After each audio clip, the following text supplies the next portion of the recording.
So, welcome to another Power Talk for Remarkable Females. My name is Helena de Monk and I am your host. And today we are going to talk about talking about anything with anybody. It is about effective communication. And we are in very good hands here because I am here with Marcia Narine Weldon. And Marcia is an executive coach. She's a communication specialist. She's a former lawyer and Current lawyer. and she knows everything about communication. Welcome, Marcia. It's great to have you here. How are you It's great doing? here. I actually call myself a professional talker because in addition to not necessarily a speaker, although I'm that too, but in addition to being a practicing lawyer, 32 years now, I'm also a law professor, a coach, pitch coach. So I spend a lot of time thinking about words and how they're used and how they're perceived, most of all. Yeah, very important because words create worlds, and we are not always aware of the impact that we have with our words. Although we can be Absolutely. very impacted ourselves by the words of other people, and not only the words, but also the body language, the intonation, things like that. And so we create a lot of misunderstandings, a lot of confusion, a lot of not that positive energy because sometimes we are not conscious about what and how we are having our conversations and about the quality of our interactions. So, Marcia, where do you want to start? Because we can cover a You lot know, here. it's actually let's talk about words, right? So many people think that the words are the most important things, but there's an expression of actions speak louder than words, right? And depending on some people think this is a legitimate number, some people don't, but I kind of point to it and I'm going to look to make sure I'm right. 7% of communications is words. 38% is our voice, the tone, the modulation, our pitch, those kinds of things. And then the other 55% is our body movements, our Mhm. eye language, all of those kinds of things that come into play. How are we using our hands? There's a thing where people typically, when you put your hands up, that's a sign of something versus if my hands are here or if my hands are here. All of those are things that we don't think about. How fast are we talking? How slowly are we talking? Are our eyebrows going up? All of those things go into effective communication, but a lot of times people focus only on words. Mhm. Yeah, absolutely. While we're talking about words and what we cannot see here is your body language, we cannot Mhm. hear your tone of voice. But whatever question you have, whatever feedback you want to give us, put it in the chat. We will be very happy to integrate whatever you want to bring into this conversation. If you are watching or listening to this in the replay, also put your questions or feedback in the chat. We will monitor and we will get back to you with whatever we can support you with. Yeah. So interesting, this whole verbal and nonverbal communication thing. And especially in situations where we don't physically see each other in many situations. We do a lot on Zoom, we do a lot on WhatsApp Live, we do a lot of, how do you call this, asynchronous communication, where we not even go back and forward in the same time moment. So those are all things that basically complicate communication more than it is already. And that's why I think you have to have different strategies for different modalities. So, for Mm, example, as I mentioned earlier, I'm a law professor, but I also do a lot of negotiations. In the past, negotiations were typically face to face in person. And now, a lot more times they're on Zoom, even mediations with judges on Zoom because it's just easier. So you're seeing, and for those that are watching live, you're seeing from what we see here. You don't see the feet. You don't see if my feet are tapping with frustration, but there are specific ways. You're going to probably look at my eyes a different way. You might look about, am I sighing? Am I leaning back like this? So for those of you who are watching, you see me, I'm leaning back, I'm looking disengaged, or am I leaning forward like I'm looking like I'm interested? Am I mm, tilting my head? Sometimes if you watch Oprah, she does a lot of head tilts like this, right? Or to whichever side. If you do a head tilt and a nod, the science actually shows it makes people feel like you're interested in what they're saying. You look more compassionate. So there's so many tips and tricks that people can use to communicate more effectively, even if they're not face to face. But what if mm. you're not able to see the person? Then that tone of voice is even more important. There's a difference between I'm here versus I'm here, right? Mhm. Same Absolutely. words, Yeah. different things. And so one of the things, and I know you probably have a lot of people who are listening who are coaches. I'm also a coach and I'm a master neurolinguistic programming practitioner, NLP. And they talk about the different emphasis you have on different words in the same sentence can have a completely different way that the listener perceives it. And a lot of Absolutely. times we communicate with people the way we want to be communicated with. And what we should really focus on is how do they want to be communicated with? And once you learn that, that is the golden ticket, because there's a statistic that 92% of workplace issues are because of communication issues. Mhm. So a Yeah. lot of times I work with people and I talk about the importance of how are you communicating in a way that the other person receives it. Mhm. Yeah, absolutely important. And often I get the reply then from people, but yeah, that's not authentic. That's not me. If I have to adapt my communication, if I have to adapt my style to somebody else, then where am I in my authenticity? That's a very Well, you can interesting be point. authentic and broke and unemployed, or you could be authentic and strategic and communicate more effectively. So, for Yeah. example, you might have a boss, right? Let's say you are the social butterfly of the office. You come in, hey, we're doing this on a Monday. How was your weekend? Are you watching the Olympics? Oh my gosh, can you believe what happened? And then if you have that kind of boss that's really, let's stick to the agenda. And by the way, you've now wasted 5 minutes talking about the Olympics, which I don't care about. You guys are going to have a disconnect. So it doesn't Mhm. matter what you're saying, that person is going to see, oh my gosh, here comes Helena. She's going to have all this chit chat about her grandkids at the Olympics. I just want to get to work. And you've already got a blockage. So imagine Mhm. if you're pitching to a client or you're talking to a colleague or even talking to somebody in your family. So if you know that you're dealing with that kind of person who speaks in bullet points, who gets straight to the point, then that's how you need to speak just for that while, right? Because you're going to get your message across. And this is especially important if you're trying to pitch to clients or convince people of things. That person you walk in saying, hi, Bob. Okay, so I know we have the agenda of A, B, and C. I want to give you 3 options. The 3 options are we can do this, pros and cons, bam.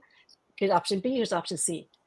If that person is that bullet point person, they're going to say, all right, we're going option B. They don't even want to hear the rest of it. But what if Mhm. you're dealing with another person who needs to have all the facts and figures? That may not be you, but they will not make a decision without that. You've got to speak to that person in their language, right? Mhm. Just like we have our phones, we've got our little translation apps. You got to use your translation app that you have in your head and say, all right, here are the options. By the way, I've given you a full report and I've got an appendix which has all of the backup, because that's being strategic. That's not being inauthentic. And if you're dealing with that social butterfly and it's really hard for you to be that social butterfly, then if you look at the back of my office, then at least pretend. Wow, Mhm. Marcia, I see you've got those 3 things, those 3 pictures up there. They all look different. Did you take them yourself? Just at least pretend to be interested for 10 minutes. Yeah. That's going to make it work much better. So some people are naturally very warm and charismatic and they need that for the business or the friendship. And some people are just get to the point. If you don't do that, then you're not being a good business person and you're not being a good professional or a good colleague, because you're focusing again on the golden rule. I treat people the way I want to be treated, as opposed to the platinum rule. I treat people the way they want to be treated. Absolutely, absolutely. It is about building rapport. It is about establishing trust, and then you use language, you use your communication style as a way to build that rapport and trust. And by the way, when we talk to like little children, we also adapt our style. When we talk to Absolutely. adolescents, we also adapt our style. So this is basically something that in some situations we do without even thinking about it, and in other ones we start to build this resistance in terms of I don't want to do that. And it is about knowing your own manual and also knowing the manual of somebody else. If you have a wash machine and it's a certain brand, you cannot Mhm. say, no, I want to treat it like it was another brand. And I know Exactly. the door opens Exactly. like this, or it's so basically it is about assessing who you are interacting with and using the right strategy, like you say, in order to get your message across and also to get them committed and motivated and engaged in the projects or in the goals that we have as a common. I see that we have Catherine here. Catherine. Oh, it's in Dutch. Let me translate. Yeah, I probably don't know if I probably can't do the Dutch. And I I also see we've got some people that I know. We've got Kelly who's joined, and we've got some others. So I appreciate you all being here. So please type in some comments. My first time using StreamYard, so I'm looking at StreamYard and Instagram, and we'll see what we can do. You're doing great. You're doing great. Now, Catherine says the 7% that she Mhm. thinks that's a very low percentage. I And think um, because by the words, we mean the actual specific words that you say. So mm, again, let's go back to the example. I'm here versus I'm here. The mm, words are the same. You're going to perceive it completely differently. yeah. And that way, tone is going to be more important. Hmm. Even the speed. So when I talk naturally very fast, I actually have to slow it down a lot. So I'm Yeah. doing my best right now. This is me Mhm. talking slowly. If I'm talking to another person who speaks very fast, I will speed it up. First of all, because that's much easier for me. And then Mhm. they're going to feel like we're on the same wavelength. Because Yeah. when some people, if a person who speaks really fast, let's just say there's no language barriers, because God bless people in Europe who can speak 7 languages and they speak English flawlessly. God bless them. Let's just say the two of you, I spent a lot of time in the EU. Some of them speak better. Some of the people in Europe speak better than people in the United States. But let's say we have two people, same language, first language. The person who naturally speaks quickly, speaks very fast, listens to the person who's speaking slow and says, why are they speaking so slowly? They Mhm. may even unconsciously or subconsciously think that person thinks slowly. Whereas Exactly. some people's and the words are the same, but some Mhm. people's natural style is to speak slowly. Yeah. They listen to the fast person like, why are they talking so fast? What are they trying to rush past me? Maybe Mhm. they're too excited. Maybe they've got anxiety. So we Yeah. make perceptions of people. The words are important, but we have, again, so many other biases based on how we are used to speaking. Yeah, absolutely. I do follow Catherine in a way that when I said in the beginning, words create worlds, that is that even if the words only consist 7% of the complete message, it is so important our choice of words. And I Absolutely. understand that in business language, a lot of the words, listen to yourself, are taken from like the military. The business is a battle. Every negotiation, you have to win it. If you win, they're losers. You talk about, I don't know how to say in English, but you have, if you're talking about the person that you are in a negotiation with or in a meeting with, if you're talking about that person as a counterparter, yes. So you're talking in opposites, or you're Mhm. talking about that person, or even you think about that person as a partner in order to achieve a certain goal or to build a certain project. Even mentally, you already create an energy that is Absolutely. translated in the words. And it is so important if you look how many words we use that have a connotation that is not exactly positive.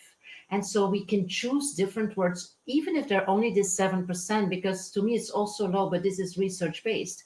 We can Yes. choose words that have a positive connotation, that have a positive energy, and add that to the whole nonverbal thing. Because I do believe that the way that we choose our words also creates an energy for ourselves and to other people, because we have the 100%. communication in first instance, we have it with ourselves, and then we express it to the outer world. And it is very important I would say, mind your language. We can mind the gap 100%. when we're in London in the subway. It's In the minding tube, the yeah. gap, but minding our language is a very important one, and we are not aware of that very often. And there's a lot of, again, science behind that as well, right? So they've looked at studies. And for those of you, I've done a lot of research and taken a lot of courses with lots of experts. One thing I really recommend, and you can follow her on YouTube, on Instagram, you can take her courses like I have, is a person named Vanessa Van Edwards. She does a lot of work on communicating effectively. And she's done some research, and there's a lot of research that just, even if you go to a networking event, right? So let's talk about the power of words and the tie with words to energy. So right now in half of the world it's either raining or very hot, right? And raining heavily, right? You can walk into an event and say, oh my God, this rain, it's terrible, right? As you walk to the event, because people tend to commiserate around miserable things, right? Mhm. There's sometimes a negativity bias. Oh my God, the traffic was terrible. You could start that way. You can walk in and say, what an amazing venue this is. Yeah. Very different, right? Mhm. You're starting off that interaction as opposed to commiserating about the traffic and the parking and the weather, which is what most people tend to do. You can start off and you energetically shift it right away to look at this amazing venue. You can Exactly. complain about the traffic if you feel like it, almost makes the traffic, makes me forget the terrible traffic. Then you Yeah. have completely shifted the energy. And if you're trying to build relationships, remember, people want to do work with people they know and trust, but people Mhm. also want to be friends with people they know and trust. And nobody really wants to be around a complainer except other people who are chronic complainers. And I basically try not to be around that too much. But Mhm. starting off meetings by focusing on what's positive, whether it's an actual formal meeting or when you first meet somebody, can really set that tone. And it also shows that you are a person who can be optimistic. So if I'm going to be doing business with somebody, I really want to be doing business with somebody who's optimistic. Even Mhm. in your email subject lines, let's say you're a lawyer, you could say update on the Helena case, or it could be great news on the Helena case. Exactly. Yeah. If you look at how you sign your emails, and again, it's going to depend. This is why it's not inauthenticity, it's strategy. Am I going to sign my emails warmly, best regards, or which may or may not work depending on the topic? Because sometimes I'll see that I'm like, because that's their standard thing, but you just talked about this terrible stuff and now it's warmly. It's a Mhm. complete cognitive disconnect. Or Exactly. are you going to be strategic? Are you going to use more warm words or more quote professional competent words? And Vanessa Van Edwards does a lot of work in that with women specifically. You Mhm. have women like Margaret Thatcher, who was the Iron Lady, or you've got or Hillary Clinton, who are have great senses of humor from Or what I Michelle hear, Obama. but you don't necessarily see that, or Michelle Obama or Yeah. others. How might you come across? And more importantly, and this goes because I hear this all the time, I'm going to be authentically me. I'm the queen of being authentic. I've got tattoos, I've got all kinds of stuff. I call myself a lawyer light worker. But I also know if I'm going into a meeting with a bunch of bankers, my language is going to be a little bit different. My Exactly. demeanor is going to be a little bit different because otherwise, and this is a talk about power talks for remarkable females, this goes for everybody, but especially for people who identify as female. It's really important that there are going to be times when we are going to be underestimated, Mhm. when we are especially in certain kinds of spaces. So at that point, your language, you may need to use different words than the kind of warmer words that you might use. On the other hand, maybe you're talking to another group of people. So I tell people to think about the language and how you want to come across. And not just because I'm a general counsel of an AI startup, but I think AI is really helpful in this area, right? If you're thinking about how might I redraft this email to have a warmer style, to appeal to the head of this nonprofit that I'm trying to do a proposal of, right? Because that way you're going to be using language that appeals to them. Because if we come, like you said, with the militaristic CEO, hard and fast, crush the opposition, that's going to work for some people. Yeah. A lot of lawyers like that, but it's not going to work for everybody. Exactly. It is about building trust, and it's also I'm a big fan of the body of work of Judith Glaser Mm-hmm, on conversational intelligence. It is mm-hmm. about the body chemicals. We are Yes. capable of creating body chemicals in our own bodies, but also in the bodies of the people that we have a conversation with. And it is about creating oxytocin, the feel good Mm-hmm. chemical. And you can have these meetings where like time flies and you say, whoa, is it this time already? And we have been so effective and so many things have been set and arranged and things like that. And this is because there was trust. There was everybody brought the things to the table. There was no competition, and this is something that we can create by our words and also by our body language. On the contrary, if we are not able to hold a space and we create a negative or even a toxic situation or event, we are creating cortisol and adrenaline with ourselves and also Right. with other people. And basically, you have this feeling that you don't move in a negotiation or in a conversation. You don't move for 1 meter. You're stuck. You're whole because, and you start not trusting the person. You start there thinking there's a hidden agenda, things like that.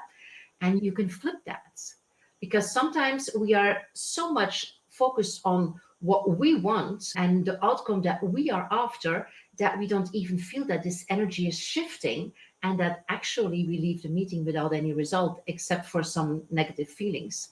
And so it's so important to learn to have that awareness. And if you feel that, to also learn the strategies. I wouldn't say the tricks because tricks is like manipulation. I'm talking about leadership strategies in order to shift that energy and to shift the production of the good body chemicals in order Right. to restore that trust and work together towards a common goal or a common result. It's a very important thing to learn as leaders, but I would say as people in general, because this is also what we want to achieve with our children. If you have grown-ups or with our partners or with our friends, it's not only a professional thing, it's something that we can use at every aspect of our life. I think what you said, I completely agree. And what you said at the beginning about the different oxytocin, those neurotransmitters are so critical. And your words and your body language can have a direct impact. For example, you have dopamine, right? People hear dopamine all the time. And think about dopamine for those people that are using their phones and they're addicted. Every time they get a ping or a ding, that sets that off. You walk into a casino, you hear the pings and the dings. There's a reason that people I know will sit there and be up all night on Duolingo or some kind of app because they're in competition. It's going to help to motivate you. There are words and body language that you can use to address that. Then you've got serotonin, right? Serotonin helps people trust and more relaxed, right? What words and what body language and what tone can you use to get that serotonin rushing in them? And then, I of hear you course, you also, changing your tone of voice already by expressing it. It's yes, and I'm amazing. doing it on purpose, right? I Because know. serotonin gives you a sense of belonging, of so do you Mhm. see how I slowed my voice down, right? I Absolutely. do hypnotherapy. I do bespoke hypnotherapy recordings for some of my clients. This is really hard for me. I might as well speak French because I don't speak slowly normally. But I bring my voice down a little bit more. Sometimes I'll Mhm. raise it, but I consciously slow it down because I'm trying to induce that serotonin reaction in them, right? And that Yeah. oxytocin, that bonding, there's words, all of these things, all right? I'm not, when people say, I feel so seen, I'm like, it takes a lot of time for me to make you feel like that, but then it becomes natural. The more you practice these things, Mhm. the more you learn about these things, the more effective you're going to be as a communicator, which is the better you're going to be as a partner, as a friend, as a colleague, as a team member, as a boss, as an employee, as an entrepreneur. So Mhm. when you talked about the fact that, and I hear all the time, I need to be my authentic self, they can take me as I am. That's true, but you're not. The people that are listening to this are likely purpose driven, ambitious people who have a gift to give to the world, whether that's their product or service. So I want you to think about it this way. If you don't think about how you're communicating with people, you are depriving people of that gift, of that Mhm. product, of that service. And more selfishly, of more finances and more relationships that you could be building. Mhm. Yeah, absolutely. Let's pause a little bit here so it lands with people listening in. Yeah, absolutely. Yeah. And I always recommend that people practice these things with their family members, Mhm. right? Even if you were to say, I have to give a short presentation or a 5 minute thing, or maybe I'm going to do this LinkedIn post, I'm going to do this social media post, whatever it is. Tell me who you think it's for. Because without knowing any science, a person will look and say, who is that for? Because if you're trying to appeal to 28-year-olds, that's not going to work. That's another time when the words come into play. If you look at social media, there's always what is Gen A and Gen Z using? What language do they use? Gen A for Generation Alpha, Gen Z for the younger people. There's 5 generations in the workplace right now, right? Exactly. The language you use with them, very different. Mhm. How you speak, how quickly you speak, how much time you spend getting to know people, right? That connection part, right? So again, all of those neurotransmitters that you get to get people to, that you can induce in other people, all of that, again, I want you to think about is this is part of my strategy. This is not part of, it's not manipulation, Mhm. okay?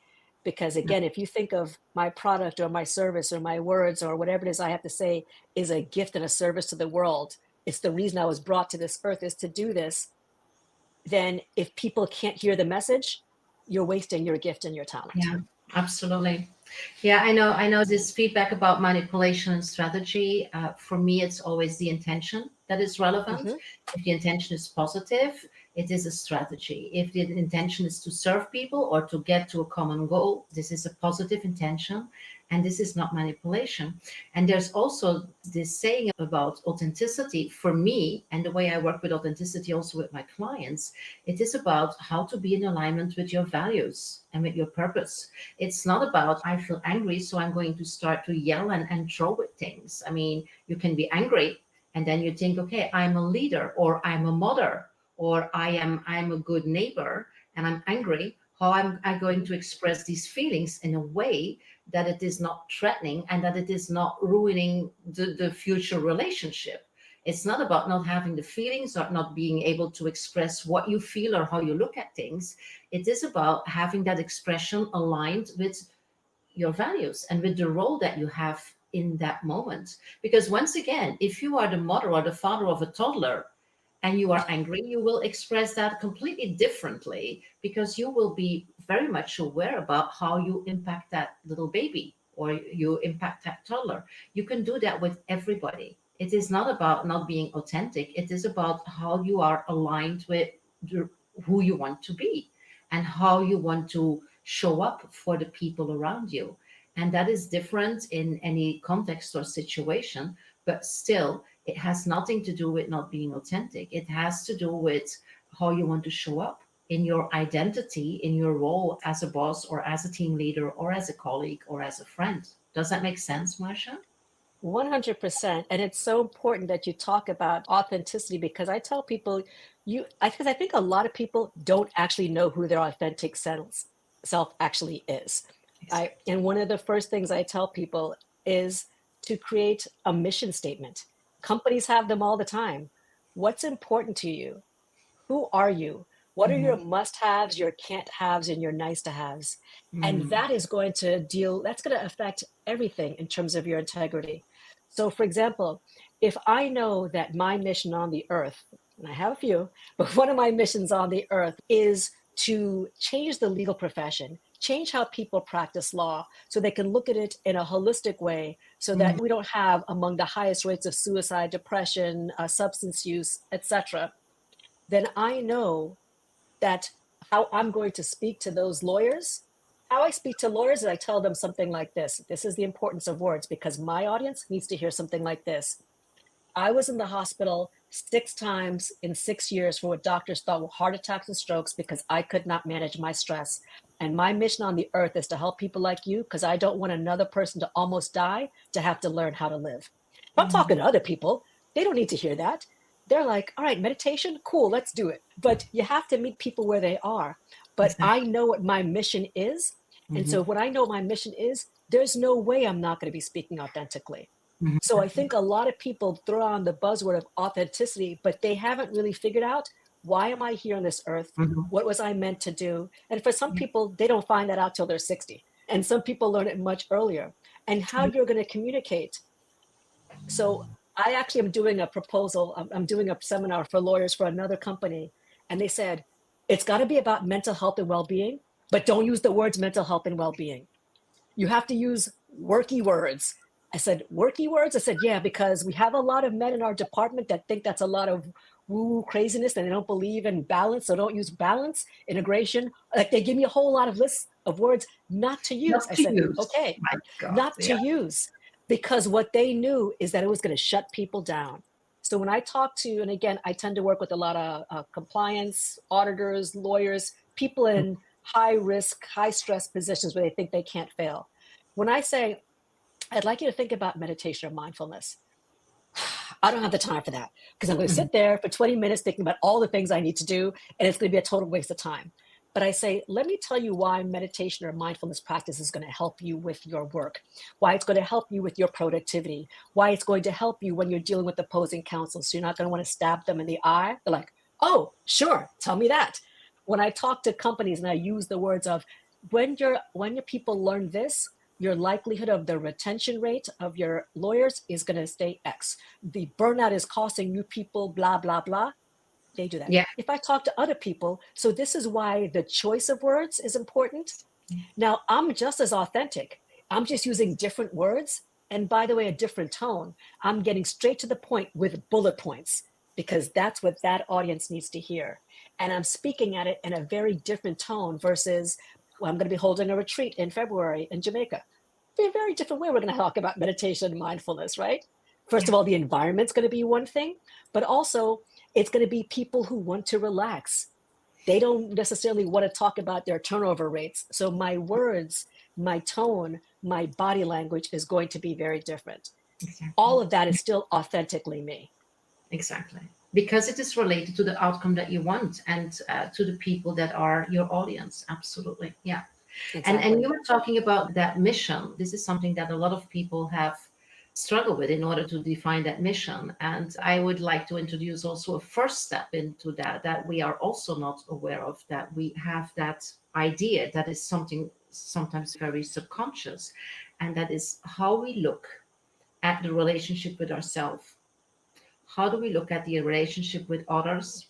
And how do we look at the relationship with the world? These are three kinds of relationships that really impact our behavior, that impact our tone, that impact our complete, the way that we show up. Actually, it impacts our identity. And a lot of us are not aware of these three relationship levels.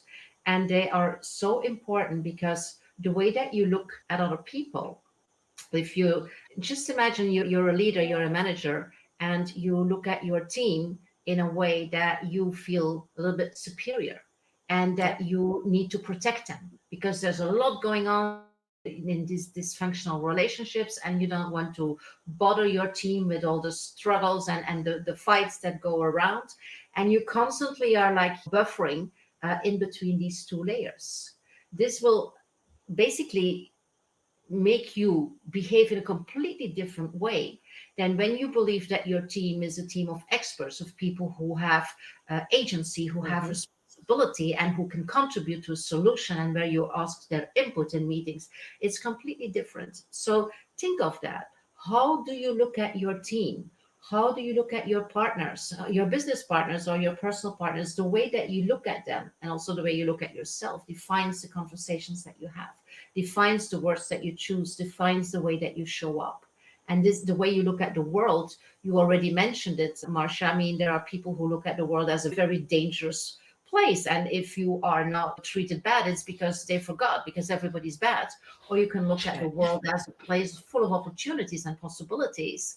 And you will be in expansion mode there, and you will be open and curious and empathetic. So look at that. I would say as an exercise, like a 5 minute exercise in the evening, like how am I seeing these relationships and how can I change them? How can I look at them in a more positive way, in a more curious way, in a more open way, in order also to change the way that I show up in the world? And Does that's that it's make particularly sense? important for absolutely. That's particularly important for female leaders. And I know that your program is again, this applies to everybody, but female leaders or females in the workplace or entrepreneurs, we have some different challenges, right? Because we can talk about how we see others, but how do they see us?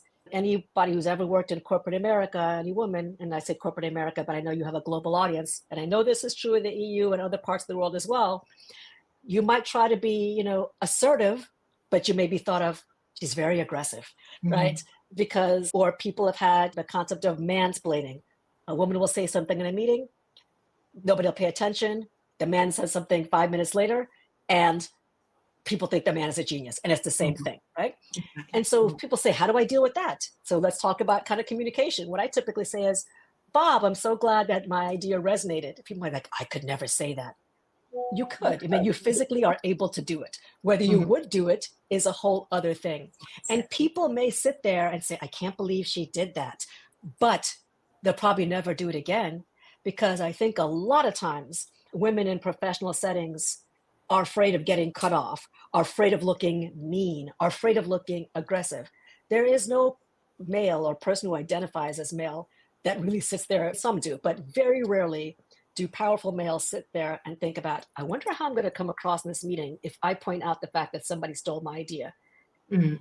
They'll literally say, I just said that, Helena, without any kind of, whereas a woman would sit there and say, she won't say anything a lot of times and will go and complain to all of her friends how Bob sat there and stole her idea in the meeting. Mhm. So when you know, and this goes back to when you know your mission, when you know your authentic true self, when you know how you perceive people, when you have that confidence.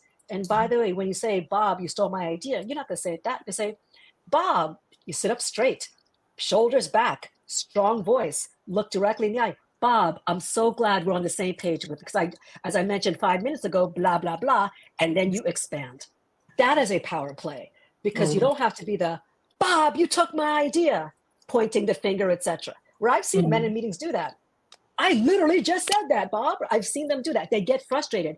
It's much harder for a woman to do that. You Yeah. might feel it, but it's much harder. And it shouldn't be, but it is. But there's a way with the body language. There's a way with the way that we use our words. There's a way of sitting strong, but being unbothered by it. When your child does something really crazy, you just look at them very patiently. Bless you, you're just so ignorant. One day you're going to learn. Same kind of thing. You don't say it out loud, but you can think it. And people will see that calm. People will see that strength, but you won't come across as a witch or Yeah. the B version of that. Absolutely. And I see people of your words here, Marcia. I have Cindy Jacobs here and Trudy Hi, and Cindy. Armand, and Hi, they Trudy. love that approach. Absolutely. And it is like you say that people say, I don't know how you do that because this doesn't come up when I am in that situation. I get in my reptilian brain and I freeze. Men would fight, but we freeze. And then basically this is about reflection and learning. If you did not show up the way that you wanted to show up, in a moment where it's calmer after the meeting, just write down what you could have said instead of hurting yourself again. Oh, and I always, and this happens, and poor me, and things like that. Just say, okay, how could I have said this in a different way? Or how could I have responded in a different way that made me feel powerful and in my strength? And you write it down. And Absolutely. next time you will remember. It is practice. It is not like everybody has this in some people are naturals, but most of us are not. It is about reflecting and learning. And instead of ruminating, it is about focusing on how we can change that behavior next time and then also do it next time. And if you have prepared, I will always invite people to visualize it. Visualize that you are sitting there powerfully and that you have the right words to respond to that in a way that people see you for who you really are, like the leader in that meeting. And our brain does not know the difference between reality and imagination. If you visualize, you practice, and you see yourself sitting there and you see yourself saying these words and you see how other people respond. You practice this in your mind's eye. And then next time when a situation like this arises, you will be able to say that in a calm way. And then you will say, yeah, okay, I can do this. And it will help you build your confidence and help you go maybe to the next step. And the next step and the next step. You can just take baby steps in the learning as long as you reflect on everything that happened in meeting or in conversations, in interactions, and you just see how could I have said that in a different way that I had more impact. Yeah. I love that. And I'll go a little farther than that. I would encourage you not just to visualize it, but use all of the senses, really Mm. from a neuroscience perspective, to have your brain and your subconscious really feel it. You have a big pitch, a big presentation, a big speech, right? Public speaking is the number one fear for some people, right? But sit there and think about, what are you wearing? What are you feeling? What do you hear? Mhm. Imagine every step of it. The reason pro athletes do so well is that they do a lot of visualization. But the science shows that not only do they visualize the making the goal, right? They also visualize what happens if they don't make the goal in the next step. So just like you were saying, maybe I'm giving my great presentation, I'm giving my pitch in the meeting, and the client comes back with, that's completely not what I wanted. You totally missed the mark on this. You did not understand the assignment. What's the next thing that you say? How do you Mhm. pivot? So not just visualizing the way that it works. What happens if Mhm. something goes awry? Because Yeah. a lot of times we get lulled into that. I'm just going to visualize and I'm going to see it and it's going to be perfect. And then reality hits us in the face. And so the best way to really get that confidence, and I would say start this several days beforehand. For those people who follow me on LinkedIn or Instagram, I posted a couple of days ago about the importance of your words. And I had gone hiking in Nepal. I have my doctor does not want me to climb up any stairs, and I had to like literally climb up thousands of stairs up and down on mountain ranges. That didn't scare me. What scared me was going across suspension bridges across mountain ranges that were swaying back and forth with yaks walking across them as well. And Mm. was not ready to do this. For days and days in advance, I kept saying to myself, I can't wait to walk across those suspension bridges, across those beautiful mountain ranges. For days and days, I said it. I also recorded myself, and this is something I recommend to people. I recorded myself saying it on a loop with really helpful music in the background that had kind of binaural beats. So I would go to sleep with the headphones in. And I recorded over and over again. My knees are going to be strong. I'm going to be totally perfect walking across these bridges. I didn't freeze up when I walked across the bridge Mhm. because the words had gone into my subconscious. Now, Yeah. I had to be medically evacuated because I sprained my ankle. So people are like, well, why didn't you put your words of I'm going to be safe? The other words I said is, I want the universe to make this trip to give me the lesson I need to learn. So Mm. getting the medical evacuation off a mountain with a helicopter and living with villagers, that was the lesson I needed to learn about grit and resilience, strength, and whether all my mindfulness practices were really going to work. With the words, use your own language, record yourself, listen to it before you go to sleep. When you're getting out of alpha and you're going into other states, I mean, your brain waves, listen to when you first get up in the morning. When I get up in the morning, I reach for my phone, but I don't reach to check Instagram. I reach because I hit a recording.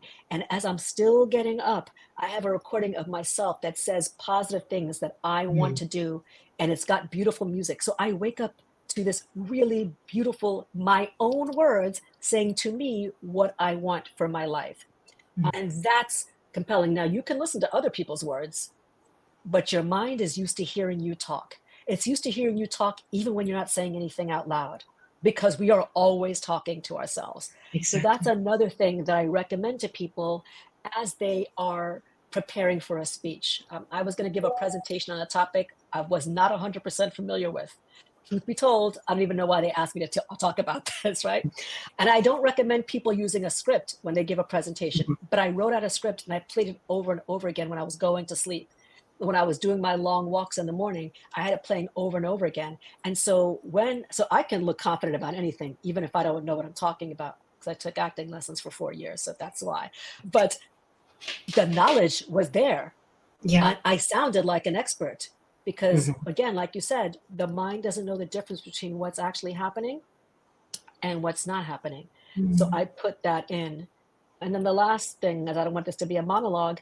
If you can take an improv class, so improvisation class, I strongly recommend that everybody do it. What Mm. that helps you do is it helps you learn active listening, because in an improv class, you might be standing in a circle and they might say, all right, we're just going to make up a scene. Imagine you're a dragon who loves strawberries and you're on Jupiter in 2022, right? And you might start the scene and then the next person has to do something, the next person. What you're doing is you're training your brain to actively listen, because most people don't actively listen. They're Exactly. listening because they're just ready to say what they're going to say. They're not even paying attention. But it also helps you think on your feet. And that is a huge confidence booster, because again, you're going to be in that meeting or you're going to be doing that pitch or you're going to be making that presentation and something is going to go off script, Mm. right? And if you have all your note cards and you have your script and you haven't really thought about it, that's the problem. But taking an improv class, first of all, it's a lot of fun. And second of all, it is the number one thing I recommend to people who are going into business or having to make presentations, to help them feel more comfortable in their skin. Because remember, at least 50% or at least 40% is your body language, how you come across. Absolutely. I do believe that I love the improv, and I love the acting because it is about using also your creativity and activating your prefrontal cortex and activating all the options and possibilities that we have. And when we are in conversations, there can be professional or private or personal conversations, and there's a problem or something comes up that we did not expect, we tend to go for that one solution or that one way to deal with that we always have been doing. While there's like a zillion other ways. And if you are used to activate that creativity, then in every conversation you have, you can say, hey, wait a minute, we don't have to do this. We don't have to jump again in that routine or in that habit. What else is there? What else are possibilities? And we can really have completely different solutions or completely different outcomes because we are curious, because we are open, because we know that there's more than one option. And this is also something that I see in a lot of meetings, in a lot of negotiations, in a lot of deal making, that we are so used to go for that one solution.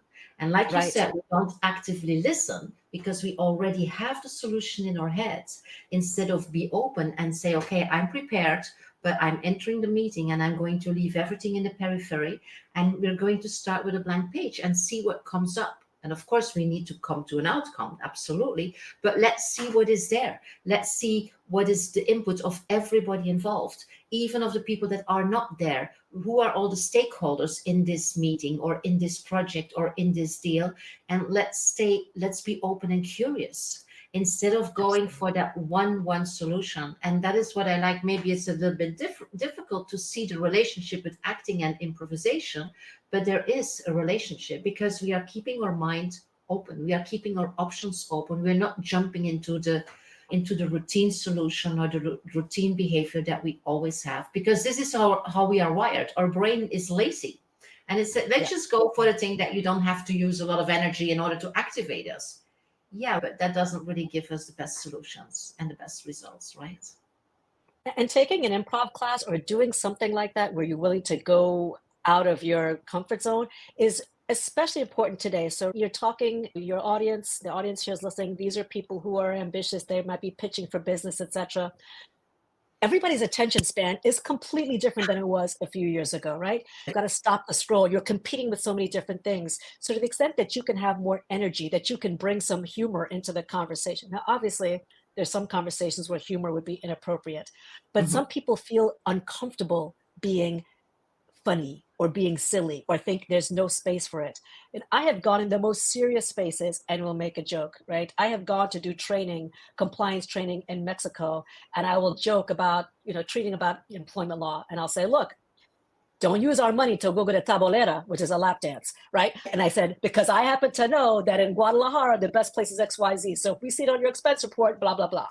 Everybody erupted in laughter, right? I'm there as the compliance officer going down there to talk about bribery, corruption, money laundering. But I started with something like that. And I joked and I even did a little dance. Who would think that, first of all, totally disarmed everybody, right? Because they wouldn't expect the lawyer. And by the way, expectations very low when the lawyer's coming to do compliance training, right? So that was an advantage. But then I completely changed the conversation. And why that was important is because later I had to do risk assessment interviews and I had to talk about where are some of our biggest legal and compliance risks in the company.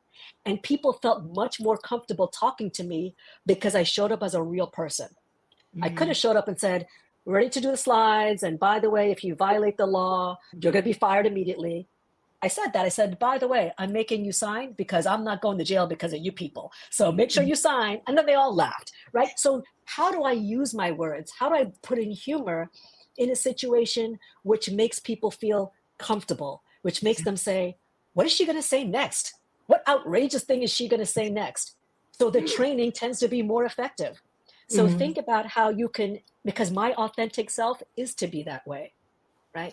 So even if that's not you, the benefit of an improv class or even saying a joke, right? Even, by the way, if it's a bad joke, because people will just laugh at you, and in which case they're more relaxed. They're more receptive to what you have to say. Those are ways that you, again, can get people to be more on your side. Like you talked about earlier, I'm going to build the rapport because people feel, okay, she's funny, or she's not funny, but she tried, right? Something like that. Yeah. Absolutely. Of course, you have to be confident in order to make a joke in a group, especially if you don't know the people. And so this again is something that you can practice. What I also like to include is metaphors. Use a language that is a little bit different, that is basically covering concepts in a way that people can assimilate them in their own way. Again, depending on the topic, in the legal conversation, you cannot really do that. But using metaphors, using examples, there's a lot of ways that you can adapt your conversation. Because, like you say, we're taking a risk here, having a power talk of almost an hour, because we know that a span of attention is, what is it, 20 minutes, something. Not even that long. We're doing very dangerous things here. But the thing is that you can grab that attention, like you say, by breaking the ice, by using humor, by using things that they don't expect. So they're like disrupted in their normal thinking patterns, using metaphors, using storytelling. There's so many ways that you can keep that attention going and that you can build that rapport.